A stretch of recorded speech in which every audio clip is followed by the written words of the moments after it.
2 মাস হয়ে গেছে আমাদের অন্তর্বর্তীকালীন সরকার ক্ষমতা নেয়। আমরা তাদেরকে তখনও সাধুবাদ জানিয়েছি, এখনো সাধুবাদ জানাচ্ছি। আমরা চাই তারা যেন সুন্দরভাবে এই দেশটাকে, সরকারকে সুসংগঠিত করতে পারে এবং তার মাধ্যমে সামনে সুন্দর একটা নির্বাচন দিতে পারে, যেন জনগণ তারা যে সরকার চায় ভোট দিয়ে যেন সেই সরকার তারা পেতে পারে। এখন পর্যন্ত আমরা দেখছি অনেক ঘাটতি রয়ে যাচ্ছে। এগেন আমি নিন্দা জানাচ্ছি না, আমি সমালোচনা করছি, কারণ এই অন্তর্বর্তীকালীন সরকার আমাদের সরকার। আমরা তাদেরকে বসিয়েছি এবং আমরা চাই তাদের সফলতা। আমরা শুধু চাই না ভাই, আমরা চাই বললে ভুল হবে, আমাদের অত্যন্ত গুরুত্বপূর্ণ প্রয়োজন তাদের সফলতা। মানে এতটাই প্রয়োজন যে তারা নিজেরাও যদি অসফল হইতে চান, তাদের জোর করে সফল বানানো আমাদের দায়িত্ব। চাপ এখনো তাদের কমে নাই ভাই, কারণ অস্থিরতা, অরাজকতা পুরো দেশব্যাপী কমে নাই, হয়তো বেড়েছে। তার মানে এখন তাদের এইটা বুঝতে হবে যে চাপ কমানোর জন্যই আলোচনাটা প্রয়োজন।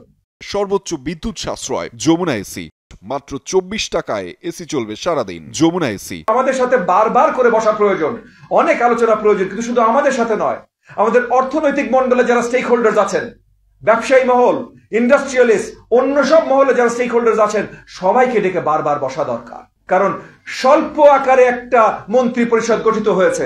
একটা স্টেবল সরকারে 50 জন 60 জন মন্ত্রী দিয়ে মন্ত্রী পরিষদ হয়, এখানে 20 জনের কমে মন্ত্রী পরিষদ। ওনারা 20 জনের কমে পারবেন এটাও তো আসলে ধরে নেওয়াটা উচিত না। ওনাদের উপরে অনেক বড় দায়িত্ব অনেক শক্তভাবে পড়েছে। আমরা চাই তাদেরকে সহযোগিতা দিতে। তাদের শুধু ছোট্ট একটা কাজ করতে হবে, তাদেরও সহযোগিতার হাত বাড়াতে হবে যে তারা আমাদের কাছ থেকে সহযোগিতা নেবেন।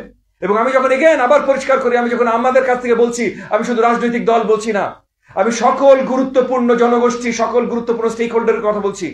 সবাইকে যদি ডেকে নেন, সবাইকে ডেকে যদি পরিষ্কার আলোচনা শুরু করেন, তাহলে আমি বিশ্বাস করি অতি শীঘ্রই আমরা জাতীয়ভাবে যতগুলো সমস্যার সম্মুখীন হচ্ছি, এই যে জায়গায় জায়গায় গার্মেন্টস শ্রমিক ভাই ও বোনদের ভিতরে অরাজকতা, বা এই দাবি নিয়ে ওই দাবি নিয়ে অরাজকতা, বা এই যে হাসিনার দোসররা এক এক জায়গা থেকে চাঙ্গা হয়ে উঠছে, এই সবগুলো আমরা শক্ত হাতে দমাতে বা মীমাংসা করতে সক্ষম হব যদি একমাত্র একটা জিনিস আমরা করি, একসাথে সবাই বারবার করে স্বচ্ছ সুন্দর আলোচনায় বসি। জুলাই আগস্টের গণ আন্দোলন আমাদের সবার গণ আন্দোলন ছিল।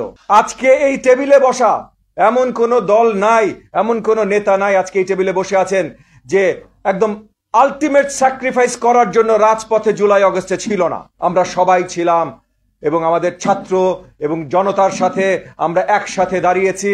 আমরা সবাই মিলে একসাথে কাজ করে যেমন ঐক্যবদ্ধ থাকার মধ্য দিয়ে আমরা স্বৈরাচারী হাসিনা সরকারের পতন ঘটিয়েছি, ঠিক একইভাবে ঐক্যবদ্ধ থেকে আমরা আগামীর বাংলাদেশ, সুন্দর বাংলাদেশ বিনির্মাণ করব।